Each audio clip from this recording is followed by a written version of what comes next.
إن الحمد لله نحمده ونستعينه ونستغفره ونعوذ بالله من شرور أنفسنا ومن سيئات أعمالنا من يهده الله فلا مضل له ومن يضلل فلا هادي له وأشهد أن لا إله إلا الله وحده لا شريك له وأشهد أن محمدا عبده ورسوله أما بعد فأعوذ بالله من الشيطان الرجيم بسم الله الرحمن الرحيم ما آتاكم الرسول فخذوه وما نهاكم عنه فانتهوا وقال النبي صلى الله عليه وسلم من عمل عملا ليس عليه امرنا فهو رد۔ معزز حاضرین جمعہ، ہر قسم کی حمد و ثنا، تعریف و توصیف، بزرگی و بڑائی اور عبادت و بندگی لائق اور مناسب ہے اللہ رب العالمین کے لیے، جو خالق کائنات ہے، مالک ارض و سما ہے، اور سارے جہان کا رب ہے۔ اور درود و سلام نازل ہو تمام نبیوں اور رسولوں پر، خاص طور پر آخری رسول جناب محمد صلی اللہ علیہ وسلم پر بے شمار درود و سلام نازل ہو۔ اللہم صلی علیہ، اللہم بارک علیہ۔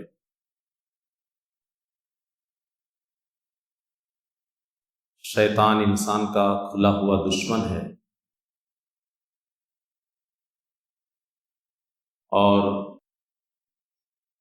اللہ رب العالمین سے ابلیس نے وعدہ کیا ہے کہ انسانوں کو ہر طریقے سے بہکاؤں گا، یہاں تک کہ صراط مستقیم پہ بیٹھ کر اس کو کھینچ لوں گا اپنی طرف۔ قال فبما اغویتنی لاقعدن لهم صراطک المستقیم۔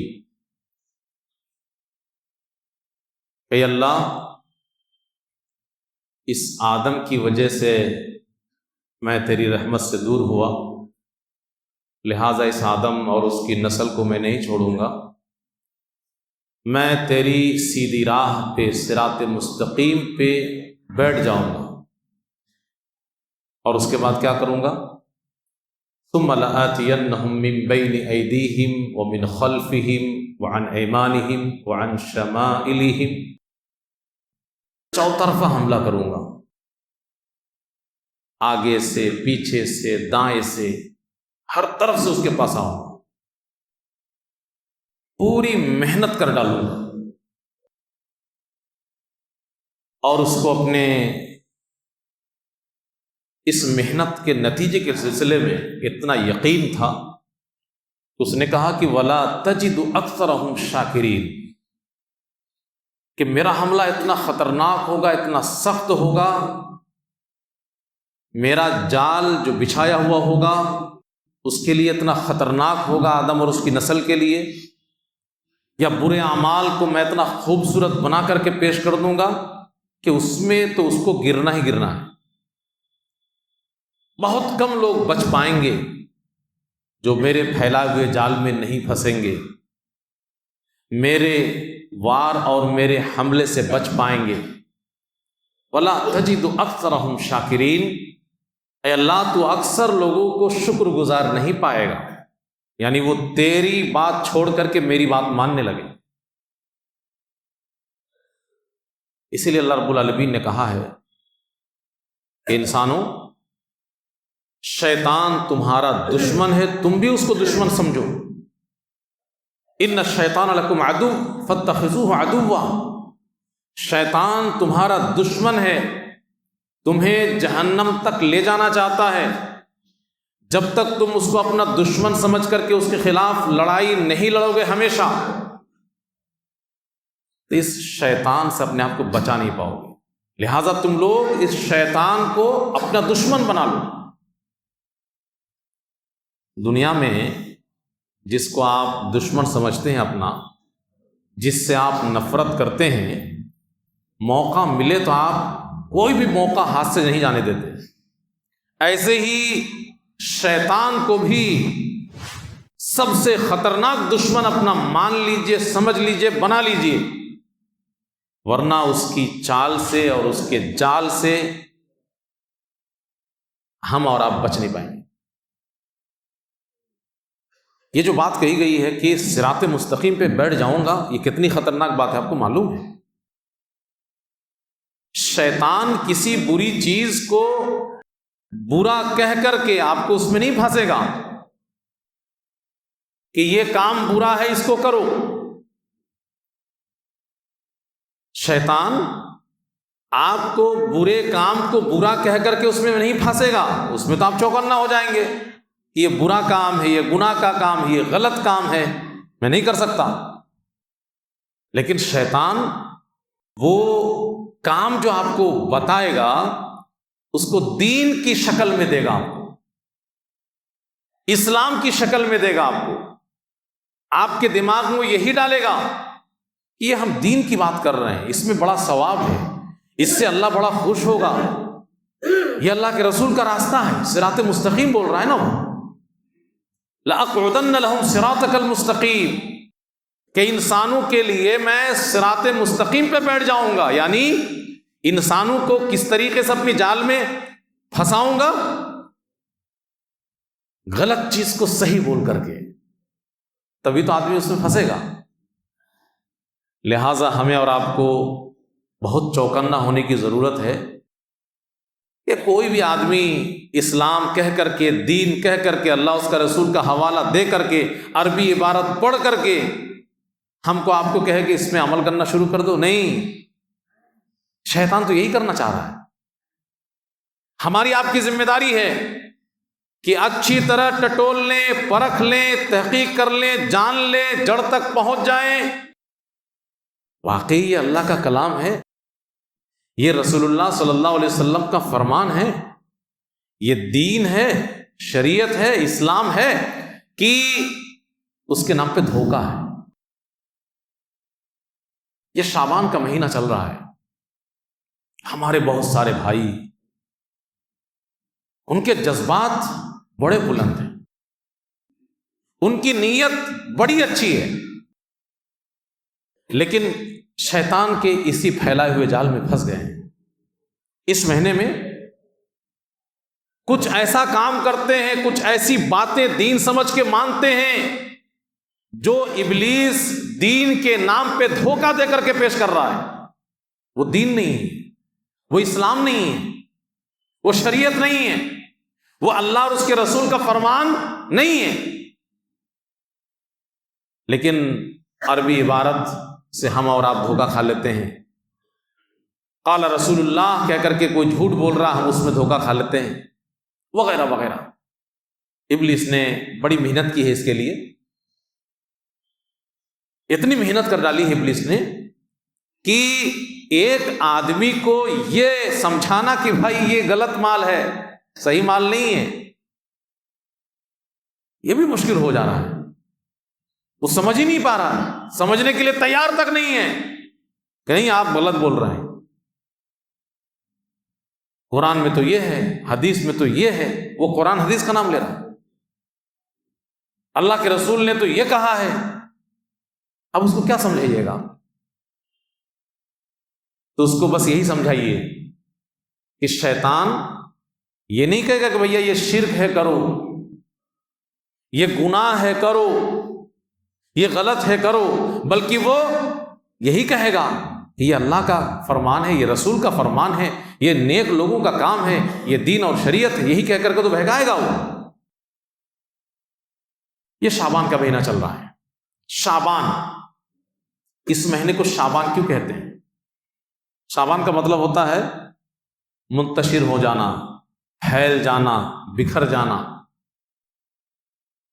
تو امام ابن حجر رحمہ اللہ فرماتے ہیں کہ اس مہینے کو شعبان اس لیے کہتے ہیں کہ عرب کے لوگ اس مہینے میں پانی کی تلاش میں ادھر ادھر بکھر جاتے تھے، پھیل جاتے تھے، یا رجب کا محترم مہینہ وہ انتظار کرتے، جنگ و جدال سے، لوٹ مار، قتل و غارت گری سے روکے رکھتے اپنے آپ کو، اور جیسی رجب کا مہینہ گزر جاتا تو شعبان کا مہینہ آتے ہی وہ پھیل جاتے، ادھر ادھر بکھر جاتے، لڑائی کے لیے، جنگ و جدال کے لیے، قتل و غارت گری کے لیے، لوٹ مار کے لیے.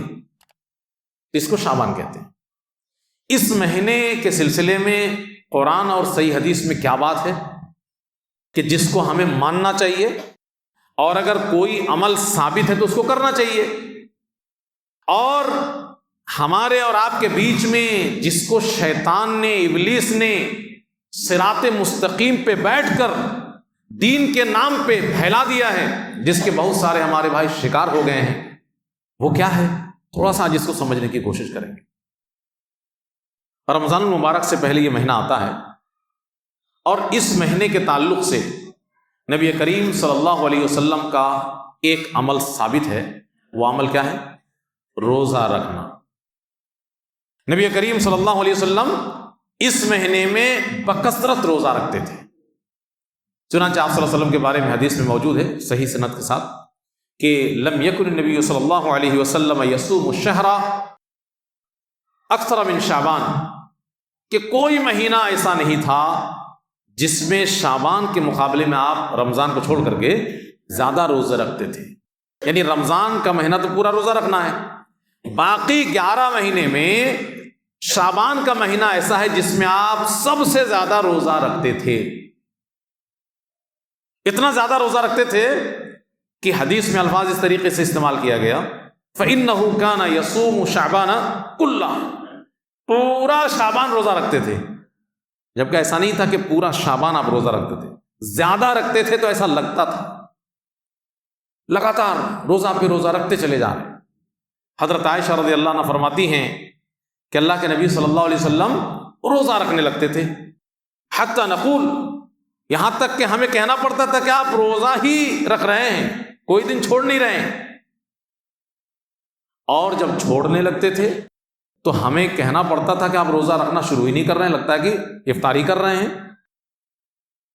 اب اس کے بعد یہ آپ صلی اللہ علیہ وسلم کا ایک عام معمول کی بات ہوئی کہ آپ صلی اللہ علیہ وسلم پیدر پہ بھی روزہ رکھتے تھے اور پیدر پہ چھوڑ بھی دیتے تھے. لیکن سب سے زیادہ روزہ کس مہینے میں رکھتے تھے؟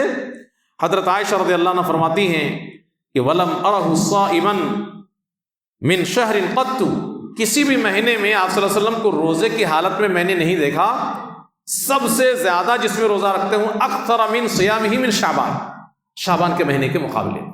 یعنی سب سے زیادہ شعبان کے مہینے میں نبی کریم صلی اللہ علیہ وسلم روزہ رکھتے تھے. کان یصوم شعبان کلہ، نبی کریم صلی اللہ علیہ وسلم پورا شعبان کا مہینہ روزہ رکھتے تھے. بعض حدیث میں الفاظ میں تھوڑا سا بدلاؤ ہے کہ کان یصوم شعبان الا قلیلا، پورا شعبان تھوڑا سا چھوڑ کر کے اب روزہ ہی رکھتے تھے. تو نبی کریم صلی اللہ علیہ وسلم کا ایک عمل اس مہینے میں بکثرت روزہ رکھنا ثابت ہے. لگاتار 2 مہینہ پیدر پہ روزہ رکھنا، یہ نبی کریم صلی اللہ علیہ وسلم کا یہی 2 مہینہ تھا، ایک شعبان کا مہینہ اور پھر رمضان کا مہینہ. یہ بھی نبی کریم صلی اللہ علیہ وسلم کے بارے میں منقول ہے. اب ہم لوگوں کو کیا کرنا چاہیے امتیوں کو؟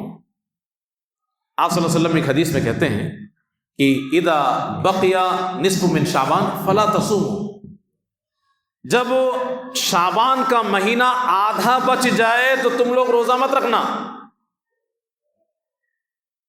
آدھا مہینہ گزر جائے 15 شعبان تو اس کے بعد تم لوگ روزہ مت رکھنا. اب اس حدیث کی بنیاد پر علماء میں ذرا اختلاف ہے. بعض لوگوں کا ماننا ایسا ہی ہے کہ 15 شعبان کے بعد روزہ نہیں رکھ سکتے، اور ایک اور حدیث کی بنیاد پر جو کہ صحیح بات ہے، مناسب تطبیق ہے، جو بات معلوم ہوتی وہ یہ کہ کچھ لوگ روزہ رکھ سکتے ہیں اور کچھ لوگوں کو بچنا چاہیے. کس کو بچنا چاہیے اور کون روزہ رکھ سکتے ہیں؟ جو لوگ 15 شعبان تک روزہ بالکل نہیں رکھے، اب اس کے بعد 15 شعبان کے بعد روزہ رکھنا چاہتے ہیں تو ان کو نہیں رکھنا چاہیے. علماء نے تدبیر دیتے ہوئے یہ مسائل نکالے. البتہ بعض لوگ یہ کہتے ہیں کہ نبی کریم صلی اللہ علیہ وسلم کی سنت کو اپناتے ہوئے اگر کوئی شروع سے روزہ رکھنا چاہتا ہے تو 15 شعبان کے بعد بھی وہ سنت پہ عمل کرتے ہوئے روزہ رکھے. اور اسی طریقے سے ایسے لوگ بھی روزہ رکھنے کے سلسلے میں ان کے لیے چھوٹ ہے، ان کے لیے استثناء ہے کہ جن کو سوموار کے دن روزہ رکھنے کی عادت ہو، جمعرات کو روزہ رکھنے کی عادت ہو، جس کی فضیلت آئی ہے سوموار اور جمعرات کا روزہ، تو ان کے لیے یہ پابندی نہیں ہے، 15 شعبان کے بعد بھی اپنے اس عمل کو وہ جاری رکھیں، سوموار کے دن اور جمعرات کے دن۔ اسی طریقے سے جو شخص ایک دن روزہ رکھتا ہو، ایک دن چھوڑ دیتا ہو، اگر اس کے معمول میں یہ چیز شامل ہے تو وہ شخص اپنے معمول کو برقرار رکھیں، ایک دن روزہ رکھیں، ایک دن چھوڑ دیں، 15 شعبان کے بعد بھی ان کے لیے گنجائش ہے۔ یا اسی طریقے سے کسی شخص کے رمضان کا روزہ چھوٹا ہوا ہے تو وہ اپنے رمضان کے روزے کی قضا 15 شعبان کے بعد بھی کر سکتا ہے۔ کسی شخص نے روزہ کی نظر مان لی ہے تو 15 شعبان کے بعد بھی وہ روزہ رکھ سکتا ہے۔ تو علماء نے تطبیق اس طریقے سے کیوں دی؟ اصل میں ایک حدیث اور بھی ہے کہ پیارے نبی جناب محمد صلی اللہ علیہ وسلم نے فرمایا کہ لا تقدموا رمضان بالصوم یوم ولا یومین، رمضان سے ایک دن پہلے یا 2 دن پہلے روزہ رکھنا تمہارے لیے صحیح نہیں، روزہ مت رکھو۔ رمضان شروع ہونے سے ایک دن پہلے، 2 دن پہلے روزہ مت رکھو۔ الا رجل کان یصوم صوما فلیصوم، ہاں وہ آدمی جو روزہ رکھ رہا تھا پہلے سے وہ روزہ رکھ لے۔ اللہ کے نبی صلی اللہ علیہ وسلم منع بھی کر رہے ہیں اور اجازت بھی دے رہے ہیں اس حدیث کے اندر۔ پہلے کہتے ہیں کہ 1 دن 2 دن پہلے، رمضان سے پہلے روزہ نہ رکھنا، لیکن آپ پھر اجازت دیتے ہیں اس شخص کے لیے جو روزہ رکھ رہا تھا۔ اشارہ کس بات کی طرف ہے کہ جو جمعرات کا روزہ رکھ رہا تھا، جو سوموار کا روزہ رکھ رہا تھا، یا 1 دن چھوڑ 1 دن جس کو روزہ رکھنے کی عادت ہے، تو اس کے لیے دقت نہیں۔ تو اسی حدیث کی بنیاد پر علماء نے تطبیق دیتے ہوئے یہ باتیں کہی ہیں۔ تو یہ تو رمضان سے پہلے شعبان کے روزے کی بات ہوئی۔ اب ایک اور مسئلہ اس مہینے کے تعلق سے خاص طور پہ حضرت عائشہ رضی اللہ عنہا فرماتی ہیں کہ میرے جو چھوٹے ہوئے روزے رہتے تھے رمضان کے مہینے کے، میں سال بھر ان روزوں کی قضا نہیں کر پاتی تھی، میں شعبان میں ہی قضا کرتی تھی۔ تو رمضان کے چھوٹے ہوئے روزے، اس سے ایک مسئلہ یہ سمجھ میں آیا کہ دوسرا رمضان آنے سے پہلے پہلے پورا کر لینا چاہیے۔ ایسا نہیں ہے کہ شعبان کے مہینے میں ہی آدمی قضا کرے۔ حضرت عائشہ رضی اللہ عنہ فرماتی فما استطيع ان اقضي، میں قضا نہیں کر پاتی تھی، اس کو پورا نہیں کر پاتی تھی مگر شعبان میں، یعنی پہلے بھی آپ قضا کر سکتے ہیں جو روزے آپ کے چھوٹ گئے ہوں، لیکن کم از کم رمضان شروع ہونے سے پہلے پہلے آپ ضرور ان روزے کو رکھ لیجئے جو آپ کے چھوٹے ہوئے روزے ہیں۔ ہماری ماں اور بہنوں سے سلسلے میں بڑی لاپرواہی ہوتی ہے، بغیر گنے ہوئے کبھی بھی من میں آیا روزہ رکھ لیے، کبھی بھی من میں آیا چھوڑ دیے، یہ سوچتے ہوئے کہ جو روزہ چھوٹ جاتے ہیں وہ سب کی بھرپائی ہو رہی ہے۔ نہیں، جتنے روزے آپ کے چھوٹے ہیں وہ آپ کے اوپر قرض ہے اللہ کا، گن کر کے آپ روزے رکھے پورے، اندازے کے مطابق نہیں کہ آپ کے 7 روزے چھوٹے ہوئے ہیں، پتہ نہیں کب کہہ رکھا یاد ہی نہیں ہے، 2 رکھا 4 رکھا 5 رکھا پورا ہو گیا۔ یہ سوچ غلط ہے۔ آپ کے 7 روزے چھوٹے ہوئے ہیں تو آپ آئندہ رمضان سے پہلے پہلے اپنے 7 روزے مکمل کر لیجیے۔ تو یہ سمجھ میں آیا کہ اس کو اور اس سے زیادہ ڈیلے نہیں کرنا چاہیے، 1 سال کا روزہ اسی سال کے اندر رکھ لینا چاہیے آدمی۔ اب یہ تو جنرل بات ہوئی ماہ شعبان کے تعلق سے کہ شعبان کے مہینے میں روزوں کا کیا مسئلہ ہے۔ اسی طریقے سے ایک عام بات، اس مہینے کی فضیلت آپ کہہ سکتے ہیں یا اس کے تعلق سے جو شریعت میں ثابت وہ یہ ہے کہ اس مہینے میں بندوں کے اعمال اللہ کی طرف اٹھائے جاتے ہیں۔ حضرت اسامہ بن زید رضی اللہ عنہ نے کہا کہ اللہ کے رسول صلی اللہ علیہ وسلم، آپ کو کسی مہینے میں اتنا زیادہ روزہ رکھتے ہوئے میں نہیں دیکھتا جو آپ شعبان میں رکھتے ہیں، اس کے پیچھے کی وجہ کیا ہے؟ اس مہینے میں آپ اتنا زیادہ روزہ کیوں رکھتے ہیں؟ تو اللہ کے رسول صلی اللہ علیہ وسلم نے ان کو جواب دیتے ہوئے کہا کہ ذاک شہر یغفل الناس عنہ بین رجب و رمضان، یہ مہینہ ایسا ہے کہ جس میں لوگ رجب اور رمضان کے بیچ میں غافل رہتے ہیں اللہ سے، اس میں غفلت برتتے ہیں۔ جبکہ اس مہینے میں وَهُوَ شَهْرٌ تُرْفَعُ الْأَعْمَالُ إِلَى رَبِّ الْعَالَمِينَ، اس مہینے میں بندوں کے اعمال اللہ کی طرف اٹھائے جاتے ہیں، تو لوگوں کو غفلت نہیں برتنی چاہیے۔ آپ صلی اللہ علیہ وسلم فرماتے ہیں فَأُحِبُّ أَن يُرْفَعَ عَمَلِي وَأَنَا صَائِمٌ، میں پسند کرتا ہوں کہ میرا عمل اٹھایا جائے میں روزے کی حالت میں رہوں، یعنی اللہ کے پاس جب میرے اعمال پیش کیے جائیں تو میں روزے کی حالت میں رہوں، وہاں پہ انٹری کی جائے کہ اس وقت بندے کی کیا پوزیشن ہے، روزے میں۔ تو نبی کریم صلی اللہ علیہ وسلم نے اس مہینے زیادہ روزہ رکھنے کے پیچھے کی وجہ یہ بتائی۔ ایک عام بات اگر آپ دیکھیں گے اس مہینے کے تعلق سے تو 3 بات آپ کو سمجھ میں آئی۔ ایک تو یہ ہے کہ اللہ کے نبی صلی اللہ علیہ وسلم بکثرت اس مہینے میں روزہ رکھتے تھے۔ دوسری بات یہ کہ اس مہینے میں 15 شعبان کے بعد روزہ رکھنے کی ممانعت آئی ہے، لیکن اس کی مختلف تشریحات محدثین نے کی ہیں۔ اور تیسری بات کہ اس مہینے میں اعمال اللہ کے پاس اٹھائے جاتے ہیں۔ اب آگے بڑھیے، اس مہینے کی کسی خاص تاریخ کے بارے میں شریعت میں کوئی چیز موجود ہے؟ اس سلسلے میں 15ویں شعبان کے تعلق سے ایک حدیث مختلف الفاظ کے ساتھ اس کی روایت کی گئی ہے۔ بعض علماء نے اس کو صحیح اور حسن کہا ہے اور بعض لوگوں نے اس کو ضعیف قرار دیا۔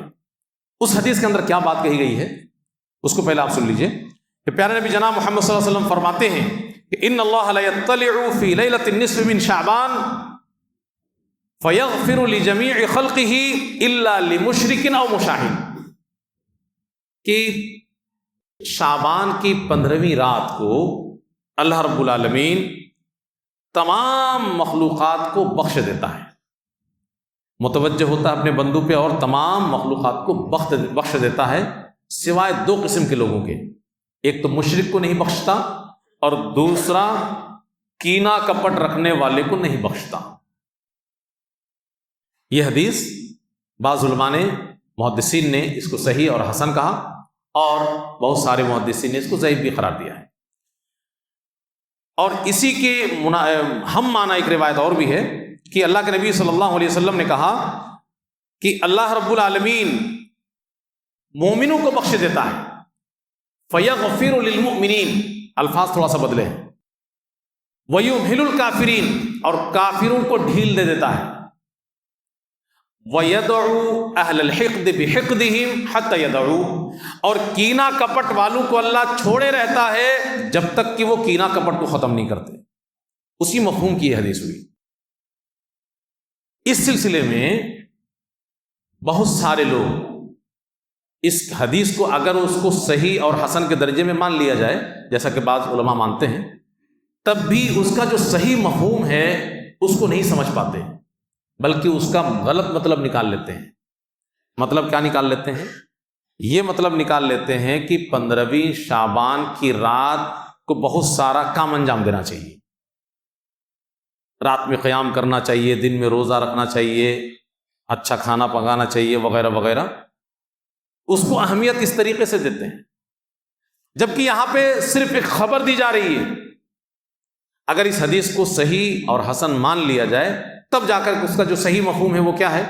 وہ یہ ہے کہ اس رات میں اللہ رب العالمین اپنے بندوں پہ توجہ فرماتا ہے اور مشرک کو چھوڑ کر کے اور کینہ کپٹ والے کو چھوڑ کر کے باقی لوگوں کو بخش دیتا ہے۔ اب یہ چیز بخش دینا یہ اللہ کی طرف سے خبر ہے، کسی عمل کے لیے اللہ اس کے رسول نے اس رات میں یا اس کے دن میں نہیں کہا صحیح حدیث کے اندر کہیں پر بھی۔ لہٰذا اس صحیح اور حسن حدیث کو بعض محدثین کے کہنے کے مطابق اگر صحیح اور حسن مانا جائے تب بھی مفہوم صرف اتنا ہی ہے کہ اللہ ایک خبر دے رہا ہے، اور اگر اس سلسلے میں غور فکر کی ضرورت ہے تو انسان کو اپنے عقیدہ کے جائزہ لینے کی ضرورت ہے کہ اللہ مجھے بخشے گا کہ نہیں بخشے گا، میرے اندر شرک تو نہیں ہے کہیں سے۔ لیکن افسوس کی بات ہے کہ بہت سارے لوگ اسی رات اور اسی کے دن میں بہت سارے شرکیہ اور خرافات کے کام انجام دیتے ہیں۔ اور دوسری بات، کسی بھائی کے تعلق سے دل میں کینہ اور کپٹ تو نہیں ہے، اس کو صاف کرو بھائی۔ شرک کو ختم کرو اپنے پاس سے، کینہ کپٹ کو ختم کرو، زیادہ سے زیادہ یہ سمجھ میں آتی ہے بات۔ اور جب تک کوئی دلیل ہمارے اور آپ کے سامنے نہیں آئے، کسی عمل کو انجام دینا، اسپیشلی خاص طور پر 15ویں شعبان کی رات کو یا اس کے دن کو، اس کا جواز کہاں سے نکل پائے گا؟ اور یہ عجیب اتفاق تو ہم نہیں کہہ سکتے، بلکہ اللہ کی طرف سے اس کے اوپر ایک بندش لگانے کے لیے اللہ رب العالمین نے اس کی ایک کاٹ الگ سے بیان کر دی پہلے سے، کہ کچھ لوگ ایسا نہ سمجھ لیں کہ اس حدیث کو صحیح اور حسن مان کر کے اس سے غلط نتیجہ نکال لیا جائے۔ اس لیے ایک اور صحیح حدیث کے اندر اسی دو بات کو ریپیٹ کیا گیا کہ اللہ رب العالمین مشرک کو اور کینہ کپٹ والے کو چھوڑ کے باقی سب کو بخش دیتا ہے جمعرات کے دن اور سوموار کے دن۔ یہی بات جو 15ویں شعبان کے تعلق سے موجود ہے، جبکہ اس کو بعض علماء نے صحیح قرار نہیں دیا، اس کے بعد بھی اس کو صحیح حدیث کے اندر، صحیح مسلم کی روایت ہے، اللہ کے نبی صلی اللہ علیہ وسلم نے جمعرات کے تعلق سے اور سوموار کے تعلق سے بات فرمائی۔ آپ فرماتے ہیں تفتح ابواب السماوات ابواب الجنتی، جنت کے سارے دروازے کھول دیے جاتے ہیں، یوم الاثنین و یوم الخمیس، سوموار کے دن اور جمعرات کے دن جنت کے دروازے سارے کے سارے کھول دیے جاتے ہیں۔ یہ اللہ کی طرف سے رحمت کا اشارہ ہے، لہٰذا اللہ رحم کرتے ہوئے کیا کرتا ہے؟ فَيُغْفَرُ لِكُلِّ عَبْدٍ، ہر بندے کی بخشش ہو جاتی ہے سوموار کے دن اور جمعرات کے دن، ہر بندے کی بخشش ہو جاتی ہے۔ لا یشرک باللہ شیئا، شرط یہ ہے کہ وہ بندہ شرک نہ کرتا ہو۔ شرک سے اگر پاک ہے تو جتنے بھی لوگ شرک سے پاک ہیں، توحید والے، ان سب کو ہر جمعرات کو اور ہر سوموار کو بخش دیا جاتا ہے۔ بالکل وہی بات جو 15ویں شعبان کے تعلق سے آپ نے ابھی سنا ہے کہ مشرک کو چھوڑ کر کے اور آگے کینہ کپٹ والے کو چھوڑ کر کے، تو اس کے تعلق سے بھی آگے الفاظ ہیں الا رجلا، ہاں جس کے اندر شرک نہیں ہے اور دوسری ایک بیماری ہے، اس کی بھی بخشش نہیں ہوتی۔ وہ دوسری بیماری کیا ہے؟ کانت بینہ و بین اخیہ شحنا، کہ جس کے اور جس کے بھائی کے درمیان بغض و عداوت ہو، کینہ کپٹ ہو۔ فیقال، کہا جاتا ہے انذروا ہذین، ان دونوں کو چھوڑے رکھو، حتی یصطلحا، یہاں تک کہ دونوں آپس میں صلح کر لے، مل جائیں۔ انذروا حتی یصطلحا، انذروا ہذین حتی یصطلحا، 3 مرتبہ کہا گیا۔ بالکل وہی بات، الفاظ الگ الگ ہیں، وہی بات کہ شرک والے کو اور کینہ کپٹ والے کو بخشا نہیں جاتا، باقی سب کو بخش دیا جاتا ہے۔ وہی بات سوموار اور جمعرات کے تعلق سے صحیح مسلم کی روایت ہے۔ اب اس کا مطلب یہ نہیں ہے کہ اب ہم جمعرات اور سوموار کے دن کچھ اسپیشل کرنا شروع کر دیں، اس کا مطلب یہ نہیں ہوا بھائی کہ سوموار کے دن اور جمعرات کے دن الگ سے کچھ کرنا شروع کر دیں یہ کہتے ہوئے کہ بخشش ہوتی ہے۔ تو اگر 15ویں شعبان کے تعلق سے بعض علماء کے کہنے کے مطابق اگر اس حدیث کو صحیح یا حسن مانا بھی جائے، تب بھی وہ مفہوم نہیں ہے کہ اس کی بنیاد پر ہم کچھ کر سکتے ہیں۔ یہ اللہ کی طرف سے ایک انعام ہے، جس کو اللہ چاہے گا اس سے نوازے گا۔ ایک اور غلط استدلال جو لوگوں کے درمیان عام ہے وہ یہ ہے اس 15ویں شعبان کے تعلق سے کہ اللہ نے قرآن میں کہا ہے اِنَّا أَنزَلْنَاهُ فِي لَيْلَةٍ مُبَارَكَةٍ، ہم نے اس قرآن کو ایک مبارک رات میں اتارا ہے۔ یہ مبارک رات کون سا ہے، کون سی رات ہے؟ تو کہتے ہیں لوگوں کے درمیان یہ پھیلا دیا گیا کہ یہ 15ویں شعبان ہے، جبکہ صحیح سند کے ساتھ آپ کو کہیں پر یہ بات نہیں مل سکتی کہ لیلۃ مبارکہ 15ویں شعبان ہے، بلکہ قرآن ہی سے قرآن کی تفسیر آپ کریں گے تو کلیئر ہو جائے گا یہ لیلۃ مبارکہ کیا ہے۔ اِنَّا أَنزَلْنَاهُ فِي لَيْلَةٍ مُبَارَكَةٍ، میں نے اس قرآن کو ایک مبارک رات میں اتارا ہے۔ وہ مبارک رات کون سی رات ہے؟ اس سے بھی زیادہ کوئی مبارک رات ہے بھائی؟ اِنَّا أَنزَلْنَاهُ فِي لَيْلَةِ الْقَدْرِ، وہ مبارک رات، اس سے بہتر اور مبارک رات تو کوئی ہو ہی نہیں سکتی لیلۃ القدر سے۔ اللہ ایک جگہ کہتا ہے فی لیلۃ مبارکہ، دوسری جگہ کہتا ہے فی لیلۃ القدر، تو وہ مبارک رات لیلۃ القدر ہی ہے، قدر والی رات، احترام والی رات، عزت والی رات اور مبارک رات، ایک ہی رات ہے دونوں۔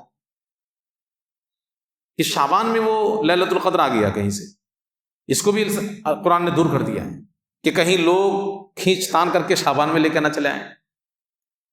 اس لیے اللہ نے کیا کہا کہ قرآن کس رات میں نازل ہوا، وہ رات کس مہینے میں ہے؟ شہر رمضان الذی انزل فیہ القرآن، رمضان کا مہینہ ہے، اسی میں لیلۃ القدر ہے اور اسی رات میں قرآن نازل ہوا ہے۔ اور سمپل سی بات ہے، بہت زیادہ اس میں جھام تھام بھی نہیں ہے، بڑی گہرائی اور باریکی نہیں ہے، ایک عام آدمی بھی اس کو آسانی سے سمجھ سکتا ہے کہ قرآن کو اللہ نے مبارک رات میں نازل کیا، اور اگر اللہ کہتا ہے دوسری جگہ کہ قرآن کو ہم نے لیلۃ القدر میں نازل کیا، اور لیلۃ القدر کس میں ہے، کس میں قرآن نازل ہوا، اس کی اور جگہ تشریح ہو جاتی ہے کہ رمضان کے مہینے میں قرآن نازل کیا گیا۔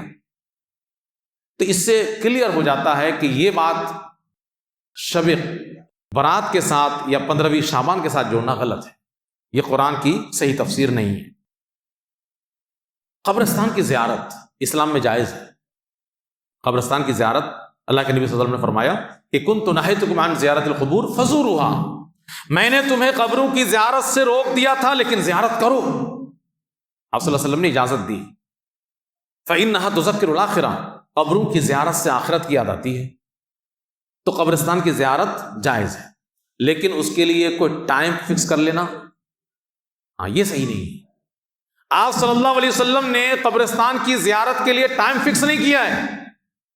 ہمارے بہت سارے بھائی ایسے ہیں کہ جو عید کے دن سب کام چھوڑ کر کے دین سمجھتے ہوئے عیدگاہ سے سیدھے قبرستان پہنچ جاتے ہیں، سال بھر نہیں پہنچیں گے، عیدگاہ سے سب سے پہلے قبرستان پہنچ جائیں گے۔ یہ کہاں سے آپ لے آئے بھائی کہ عید سے سیدھے قبرستان آپ پہنچ جاؤ؟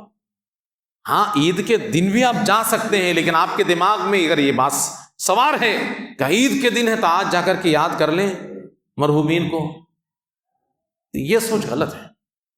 کبھی بھی آپ جائیے۔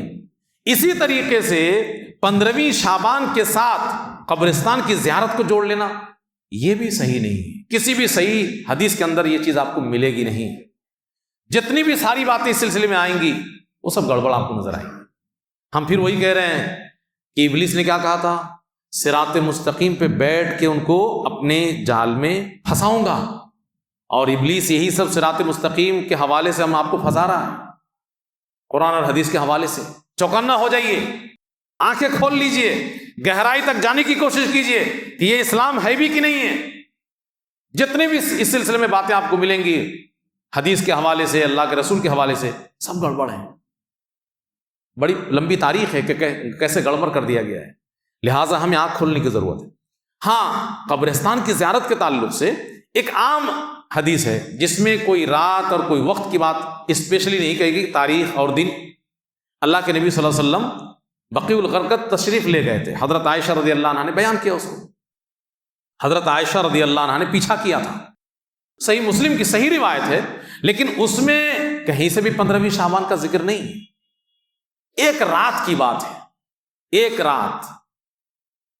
تو حضرت عائشہ رضی اللہ عنہ کی اس صحیح حدیث کی روشنی میں آپ جا سکتے ہیں قبرستان، دن میں جائیے، رات میں بھی جائیے، دن رات کی باؤنڈیشن نہیں ہے، لیکن 15ویں شعبان کے ساتھ خاص کر دینا اس کے لیے دلیل کی ضرورت ہے، اور یہ دلیل سے خالی بات ہے، اس لیے یہ اسلام کے نام پہ دھوکہ دے رہا ہے ابلیس، اس سے بچنے کی ضرورت ہے۔ ایک اور غلط بات ہمارے آپ کے دماغ میں ابلیس نے بٹھا دیا ہے کہ ہمارے گھر والے جو دنیا چھوڑ کے چلے گئے ہیں ان کی روحیں آتی ہیں۔ کوئی قرآن پڑھیے، ابلیس کی باتوں میں کیوں آ رہے ہیں ہم؟ آپ قرآن پڑھیے۔ جب موت کا وقت قریب آتا ہے تو مرنے والا کیا بولتا ہے؟ رب ارجعون، اے اللہ مجھے دنیا میں لوٹا دے۔ یہ جو دنیا ہے اس کے بعد کی زندگی کیا ہوتی ہے؟ برزخی زندگی، وہ ایک الگ دنیا ہے۔ اس سے پہلے کی زندگی ایک الگ دنیا تھی، روحوں کی زندگی، عالم ارواح جس کو کہتے ہیں، کہ جب آپ ماں کے پیٹ میں نہیں آئے، اس دنیا میں نہیں آئے، اس سے پہلے کی بھی زندگی ہے، وہ ایک الگ دنیا ہے۔ اب یہ جو دنیا زمین کے اوپر اللہ نے آپ کو ایک مختصر مدت دے کر کے بھیجی ہے آزمائش کے لیے، ایک الگ دنیا ہے، اور جب موت ہو جائے گی اس کے بعد قیامت تک کی جو دنیا ہے وہ ایک الگ دنیا ہے، برزخی زندگی جس کو کہتے ہیں۔ تو مرنے والا کیا بولتا ہے؟ رب ارجعون، اے اللہ مجھے لوٹا دے دنیا میں، لعلی اعمل صالحا فیما ترکت، کچھ نیکیاں کر لوں۔ تو اللہ نے قرآن میں کیا کہا؟ کلا، ہرگز نہیں، انہا کلمۃ ہوا قائلھا، یہ تو صرف کہی جانے والی زبان سے کہی جانے والی ایک بات ہے، اس کا کوئی اعتبار نہیں کیا جائے گا، نہ اس کو موقع ملے گا۔ انہا کلمۃ ہوا قائلھا، یہ ایک بات ہوگی جسے مرنے والا صرف کہے گا، ورنہ حقیقت میں یہ عملی طور پر یہ نافذ نہیں کیا جا سکتا۔ اللہ نے اعلان کر دیا وَمِن وَرَائِهِمْ بَرْزَخٌ إِلَى يَوْمِ يُبْعَثُونَ، قیامت قائم ہونے سے پہلے تک اب جو دنیا تھی زمین کے اوپر کی، اس سے تمہارا معاملہ کٹ کر دیا گیا ہے، ایک دیوار حائل کر دی گئی ہے، اب اس سے تمہارا کوئی واسطہ نہیں۔ اللہ کہتا ہے کہ اب کوئی واسطہ نہیں، اور ہم لوگ کہتے ہیں کہ یہ ہمارے زمین میں وہ ٹہلنے کے لیے آتے ہیں۔ قرآن میں کہتا ہے اللہ کہ علیین اور سجین ہیں، نیک روح اور بری روح، ان سب کا ٹھکانہ اسلام نے کلیئر کر دیا ہے کہ مرنے کے بعد اچھی روح کہاں رہتی ہے اور بری روح کہاں رہتی ہے۔ لیکن ہم آپ کیا بول رہے ہیں کہ وہ واپس دنیا میں روحیں لوٹ آتی ہیں۔ تو خلاصہ کلام یہ ہے کہ غور و فکر کرنے کی ضرورت ہے۔ صرف عربی عبارت سے یا قال رسول اللہ کسی نے کہہ دیا تو اس سے دھوکہ کھانے کی ضرورت نہیں ہے، جانچ پڑتال کی بھی ضرورت ہے کہ کیا واقعی اللہ کے رسول کا یہ کلام ہے، قرآن کی صحیح تفسیر ہے۔ کوئی آدمی قرآن کی آیت پڑھ کر کے اس کی منمانی تشریح آپ کے سامنے پیش کرتا ہے، منطقی طریقے سے آپ کا دماغ اپنے کنٹرول میں کر لیتا ہے، نہیں، قرآن کی صحیح تشریح اللہ کے رسول صلی اللہ علیہ وسلم نے کر دی ہے، صحابہ کرام کی زندگی ہمارے لیے تفسیر ہے، لہٰذا ہم نبی کریم صلی اللہ علیہ وسلم اور صحابی کی زندگی میں اس کو تلاش لیں، دیکھ لیں کہ اس کی تفسیر صحیح کیا ہے۔ صرف قرآن کا کوئی کچھ پڑھ دے اور سنا دے اور آپ کو ترجمہ کر کے پھر اس کو گھما کر کے بول دے اور آپ مان لیں، اس لیے آنکھ کھولنے کی ضرورت ہے۔ اللہ رب العالمین سے دعا کریں کہ اللہ رب العالمین تمام مسلمان بھائیوں کو غور و فکر کرنے کی توفیق عطا فرمائے۔ ابلیس کے باریک چال اور اس کے خطرناک جال اور اسی طریقے سے اس کے ہتھ کنڈوں سے بچنے کے لیے پوری طرح تیار ہونے کی ہم سب کو اللہ توفیق عنایت فرمائے۔ ہر قسم کے شرک، بدعات اور خرافات اور رسم و رواج، ان تمام چیزوں سے ہم سب کو اللہ رب العالمین آزاد ہونے کی توفیق عنایت فرمائے۔